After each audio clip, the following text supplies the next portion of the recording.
soldiers were killed in Kurdistan. The Kurdish people are very pro-American. Will you continue protect Kurdistan and Peshmerga as loyal ally of the United States? Why I'm asking this question? Because now Kurdistan is under attack by Iranian drones and by proxies in Iraq and on the region. I think I can speak to allies generally in the region who we've been in constant communication with. We've been standing shoulder to shoulder with them, and we appreciate their capabilities. Absolutely. Yes, right here. Hi, thank you. Cameron Arkin with the Daily Wire. My question is about some of the domestic threats, if any, regarding this right now. Would there been any concerns about Iranian sleeper cells, and kind of what has the Trump administration been doing to kind of monitor these threats? Across the interagency, in full coordination, of course, we're paying attention to any potentialities there. This is a former regime, a regime that seeks to export that ideology and try to sow terror. We're ready for that. We've seen these types of folks before, and the American people can rest assured that we're vigilant on that. Right Secretary, thank you. Kind of a follow up on that last question. There was just this what appears to be a terrorist attack in Austin yesterday. How does that change the operation at all? What effect does that have? And it doesn't change the operation at all, and I know the authorities are executing exactly the way they should. Secretary Higseth, and one for Chairman Kane as well. I understand, to your point here, that you don't want to broadcast everything for our adversaries to hear, but the American people also want to know what they're sending their men and women to war for.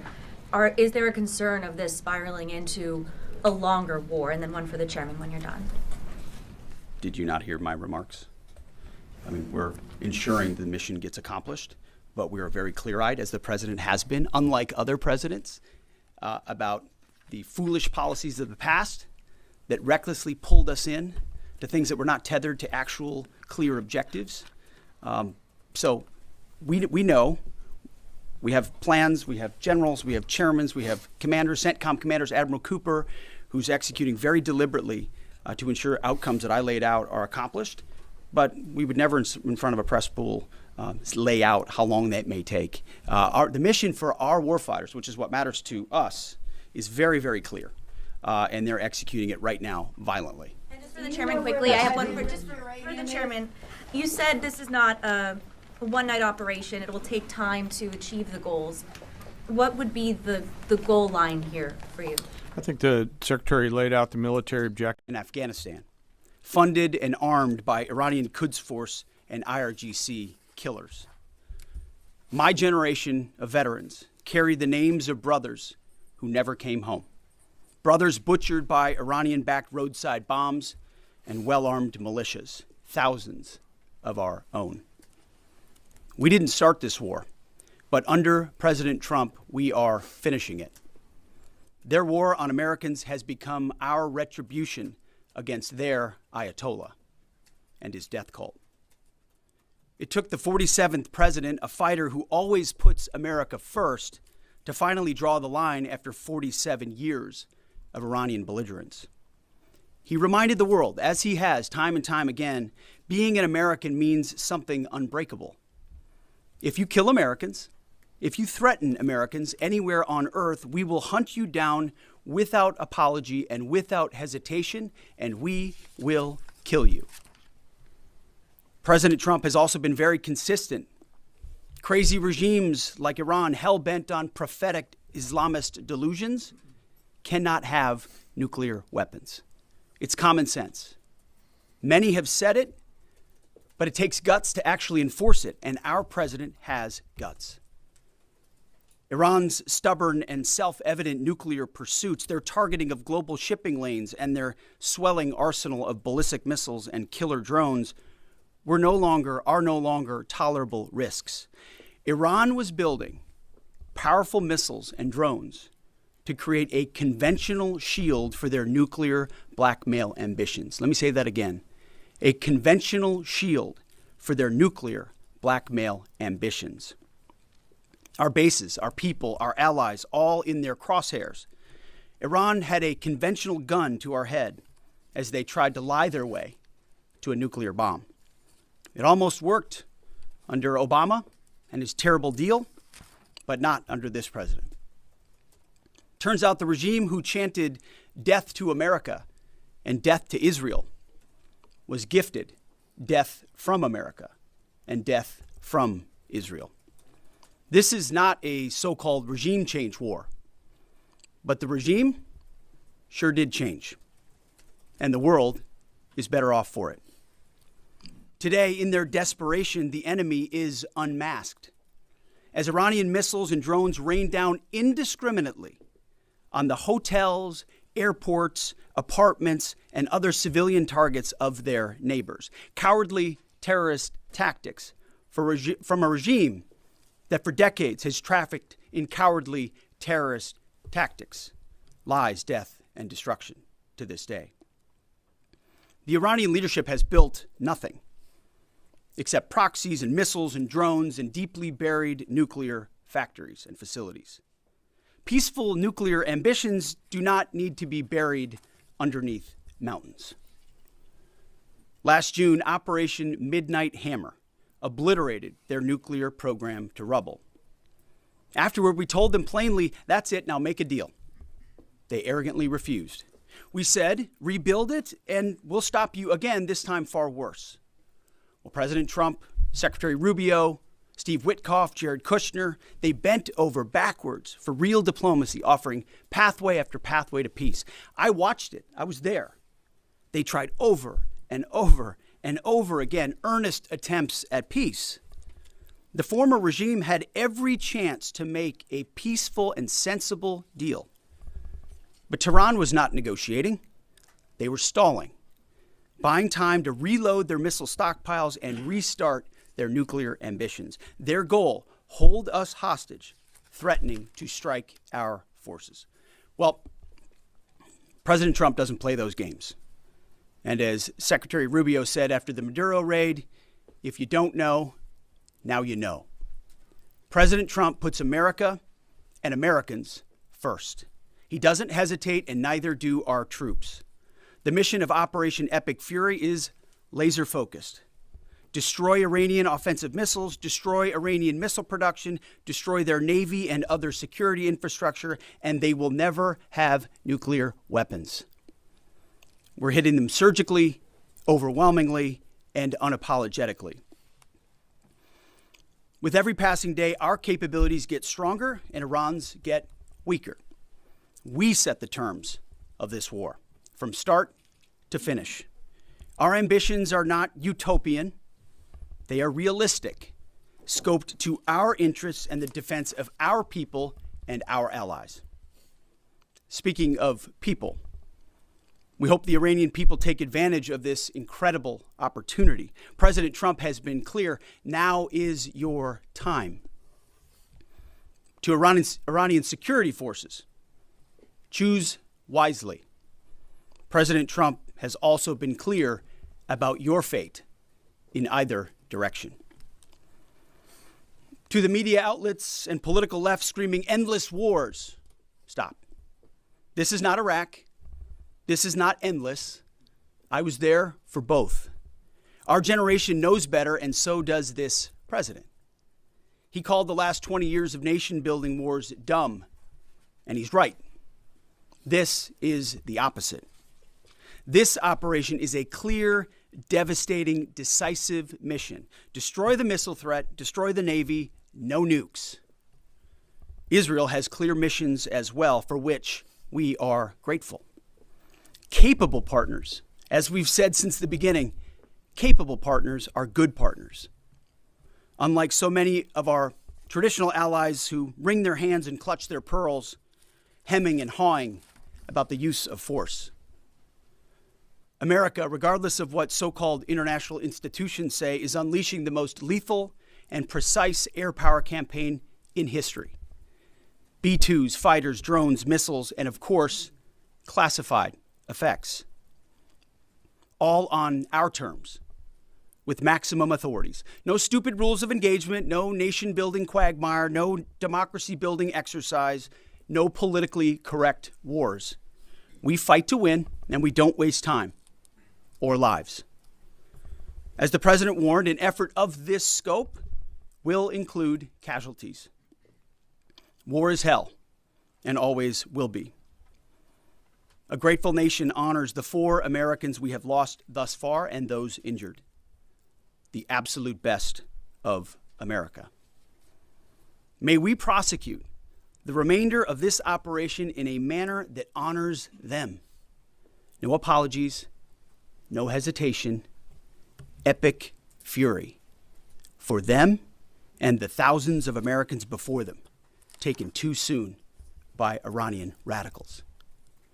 Before I turn it over to General Kane for the operational update, let me speak straight to you, the Joint Force, our warriors on the front lines. This is your moment. This is the generational turning point America has waited for since 1979, and since the rudderless wars of hubris my generation, our generation, endured. Don't listen to the noise. Just stay focused. Our commander-in-chief is steady at the wheel. We face a determined enemy, but you are better. But we must prove it every single day. History doesn't care if we're tired, if we're scared, or if the fight feels big. It demands warriors who rise anyway. Peace through strength, the warrior ethos, lethality, unity of purpose, those are not slogans. They're the beating heart of what it means to wear the uniform, that uniform. You think clearly under fire, you act decisively in chaos, you uphold the Constitution, and you uphold our country without hesitation. We are not defenders anymore. We are warriors, trained to kill the enemy and break their will. History is watching. Be the force you swore an oath to be, focused, disciplined, lethal, and unbreakable. We will finish this on America First conditions of President Trump's choosing. Nobody else's, as it should be. And know this above all, President Trump and I have your back, always. Through fire, through criticism, through fake news, through everything. We unleash you because you are the best, most powerful, most lethal fighting force the world has ever seen.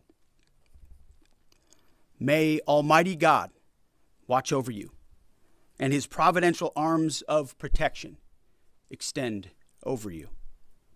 Godspeed, warriors, and keep going. General Kane, over to you. Thank you, Mr. Secretary, and good morning, everyone. The purpose of my portion of the briefing today is to update you and the American people on the actions taken thus far. The briefing will discuss the preparation, the planning, setting the force, the early operations, and how we're assessing the progress thus far. So let's get started. On Saturday, 28 February at 01:15 Eastern Standard Time, 9:45 a.m. local Tehran time, on the orders of the President of the United States, U.S. Central Command, under the command of United States Navy Admiral Brad Cooper, commenced Operation Epic Fury. As I said, I'm going to walk you through the initial phases of the operation, but first I want to express my deep condolences and the condolences of the Joint Force to the Department of War personnel killed and wounded in actions thus far. As the Secretary said, they're heroes and represent the best of our nation has to offer. They're true examples of what selfless service means. Our deepest and heartfelt condolences are with their families, their friends, and their units. We grieve with you, and we will never forget you. Additionally, I stand here before you today grateful for each service member, planner, logistician, operator across our joint force. For our Department of War civilians, our intelligence community teammates, our interagency teammates who continue to stand in harm's way alongside us. I am proud of all of you as you take the fight to the enemy, and we are the best in the world at integrating, period. I want to extend my personal gratitude to the dedicated commanders and senior enlisted leaders and the enlisted members of the Joint Force who are fighting this fight across the CENTCOM AOR. In addition to Admiral Cooper and Fleet Master Chief Compton, I want to highlight a few today. U.S. Army Central Command Commander Lieutenant General Pat Frank, who, along with his team, are fighting the counter-missile and counter-drone fight. United States Navy Central Command Commander Vice Admiral Kurt Renshaw and his team, who are engaged with the Iranian Navy and projecting American naval combat power from the seas. and United States Air Force Central Command Commander Lieutenant General Derek France and his leadership team, who are crushing Iranian targets from the air. I want to highlight the support to the CENTCOM fight from other combatant commands who are directly involved with this effort, to include U.S. Spacecom, U.S. Cybercom, and U.S. UCOM. I also want to specifically call out United States Transportation Command and U.S. STRATCOM for their contributions to this fight. We cannot project American combat power at the time and place of our choosing without both. And finally, I want to express how deeply thankful I am for the continued service and sacrifice of the entire Joint Force and their families. Their unwavering commitment and dedication are the cornerstones of this effort. So let me start with a few details. First, to be clear, as the Secretary said, this is not a single overnight operation. The military objectives that CENTCOM and the Joint Force have been tasked with will take some time to achieve, and in some cases will be difficult and gritty work. We expect to take additional losses, and as always, we will work to minimize U.S. losses. But as the Secretary said, this is major combat operations.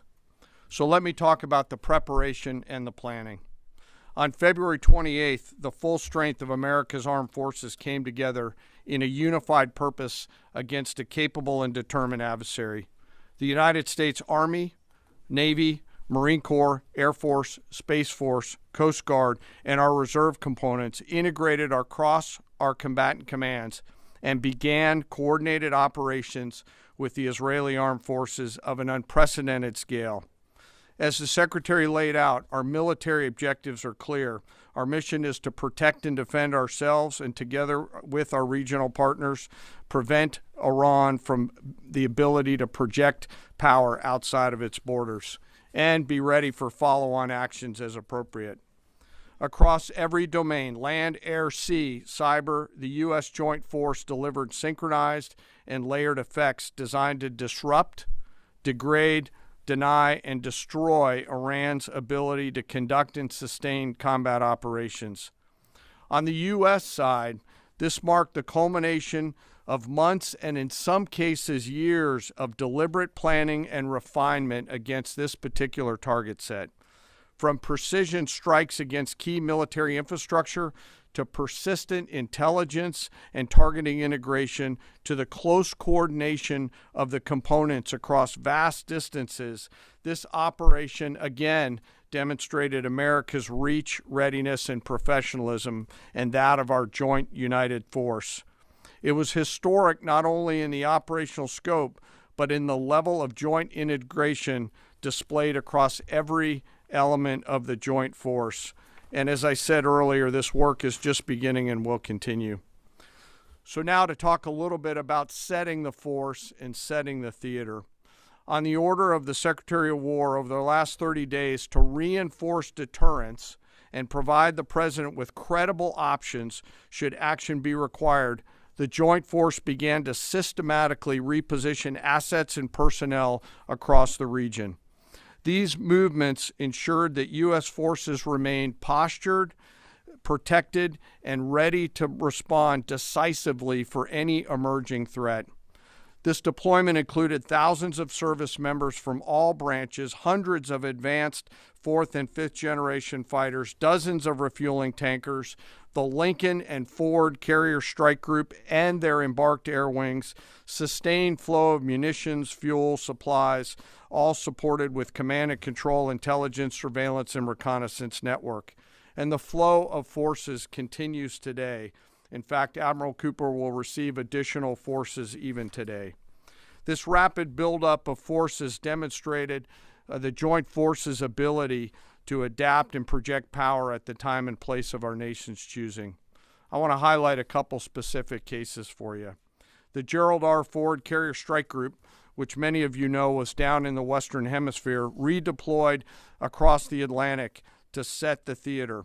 The ship, her crew, their families, and the entire strike group took a deep breath and, as they always do, began planning to conduct combat operations. The integrated Reserve and National Guard forces have continued to demonstrate the value of America's reserve forces, including the Wisconsin Army National Guard operating in Kuwait and Iraq, and Air National Guard units from a variety of states to include Vermont and Virginia. In the case of the Vermont Air National Guard and the 158th Fighter Wing, they were mobilized for Operation Absolute Resolve and then were tasked to take their F-35As across the Atlantic instead of going home to be prepared to support this operation. The same is with our Air National Guard and Air Force Reserve Command tanker and mobility forces, who stepped right out of their civilian jobs to deploy and to protect the region. Lastly, I want to highlight the unsung heroes of warfare, our American logisticians and sustainment force, those who quietly work every day behind the scenes to project and sustain America's combat power. Our leaders from World War II were right when they said professionals do logistics. As regional tensions rose, the Joint Force elevated our force protection measures on the order of the Secretary and repositioned discreetly civilians and non-essential personnel designed to ensure the safety and security of our joint force. By the time operations began, only essential forces remained on our bases and in theater, all ready, capable to respond. So now let me move to H hour. At 3:38 p.m. on Friday, February 27th, the United States Central Command, through the Secretary of War, received the final go order from President Trump. The President directed, and I quote, "Operation Epic Fury is approved. No aborts. Good luck," close quote. In the region, every element of the Joint Force made their final preparations. Air defense batteries readied themselves, checking their systems to respond to Iranian attacks. Pilots and crews rehearsed their strike packages for the final time. Air crews began loading their final weapons, and 2 carrier strike groups began to move towards their launching points.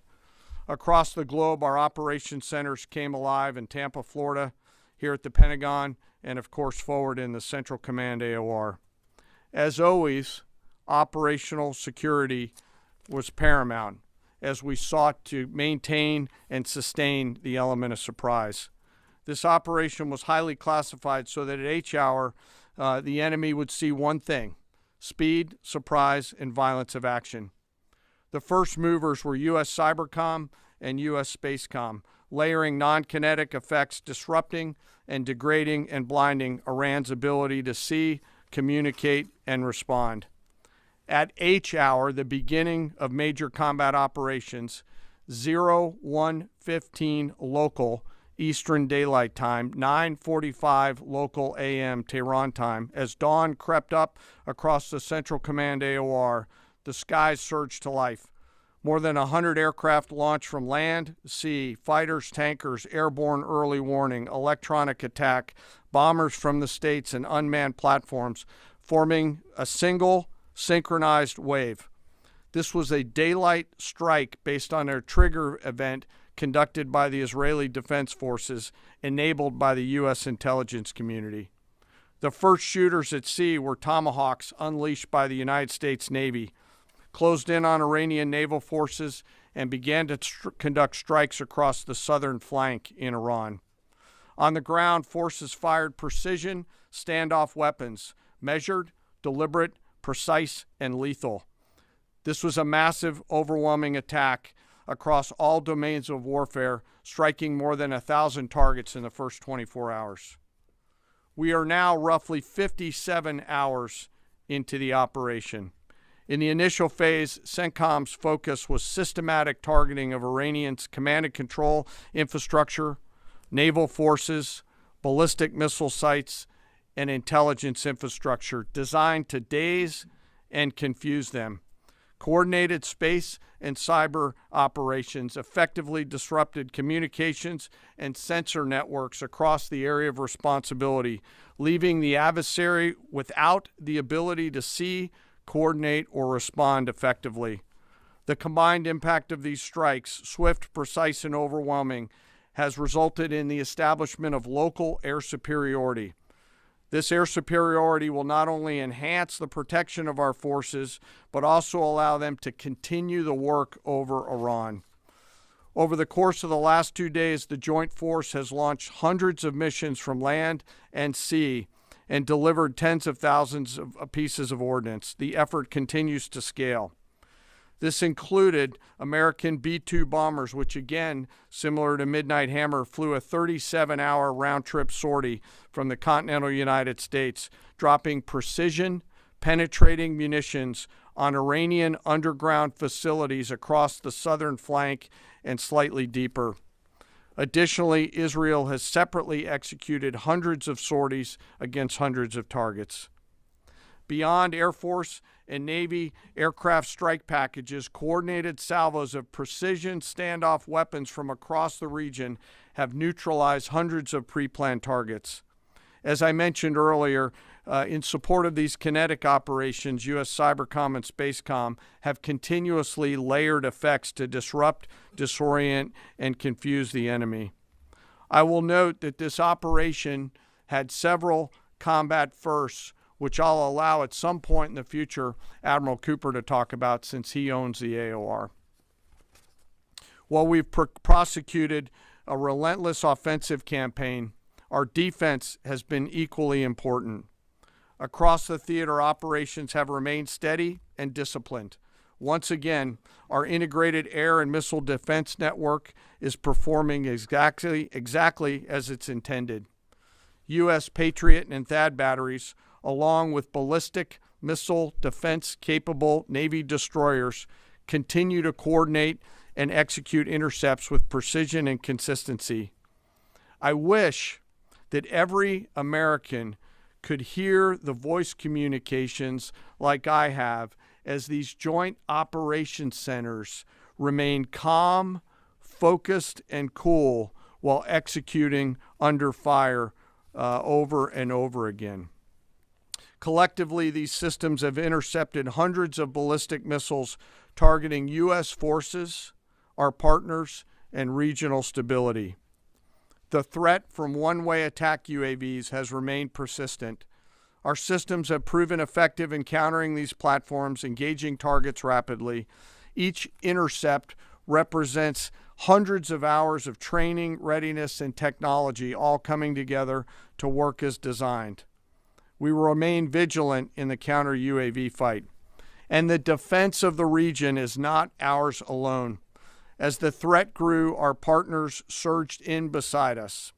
Air defense batteries in Qatar, the UAE, Kuwait, Jordan, and Saudi Arabia joined the fight, proof positive that years of training, trust, and hard-earned integration pay off. I am aware of the loss of 3 U.S. Air Force F-15Es overnight in the region.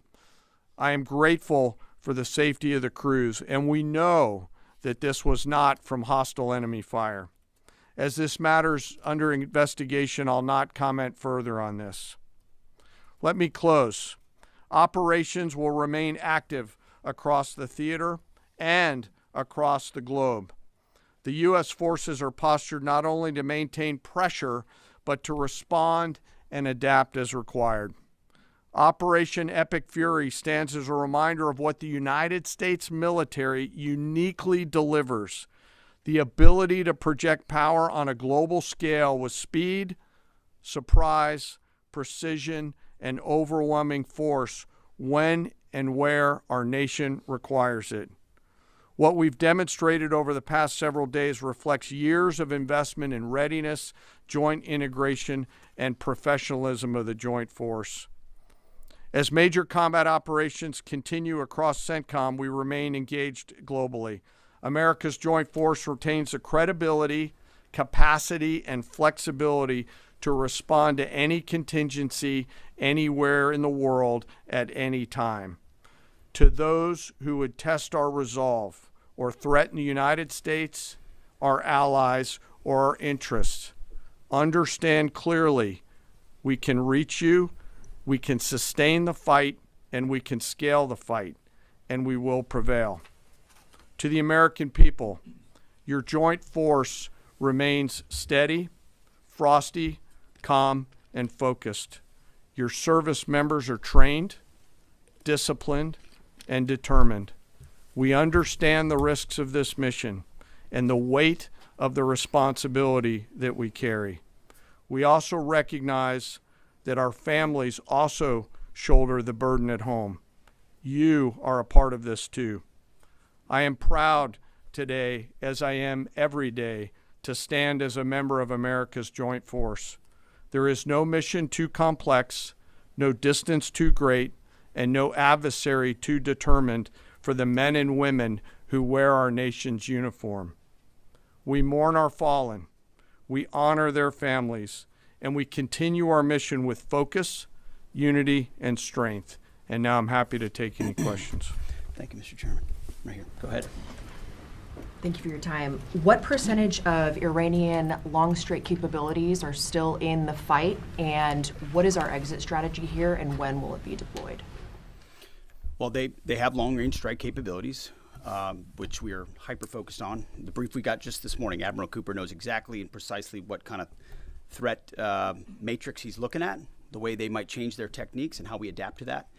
So we're making sure the theater commander has absolutely everything he needs. I mean, one of the things the chairman mentioned is for months and months, even before we built up, we ensured that we had maximum defensive capabilities in theater to allow the president the decision space in the future. So even before this build up in the last 30 days, we discreetly brought defensive assets in to make sure, understanding that there are Iranian capabilities. As far as time frame, I would never hang a time frame from our perspective. The commander-in-chief sets the op tempo and terms of this fight. As I said, it's on his terms. And we'll make sure that Admiral Cooper and his team have everything they need, not just to defend. I mean, the best defense is good offense. And so we're aggressively pushing into that airspace over that southern flank to ensure that we control it and we destroy anything that moves that would attempt to shoot us. Think of it as shooting the archer instead of the arrows. That's where we want to be. And we have the kind of exquisite intelligence to get over the top, find that and destroy it. It won't happen overnight. This is a big battle space with a lot of capabilities. That's part of the reason why it's such a threat to us. That's why I talk about conventional umbrella to blackmail nuclear ambitions. They were building up this conventional arsenal in order to ensure that no one would ever block them from their ability to get nuclear weapons. So we're very clear-eyed about the nature of this Iranian threat, and we're going to get after it. I don't know if you have anything to add to that, Mr. Chairman.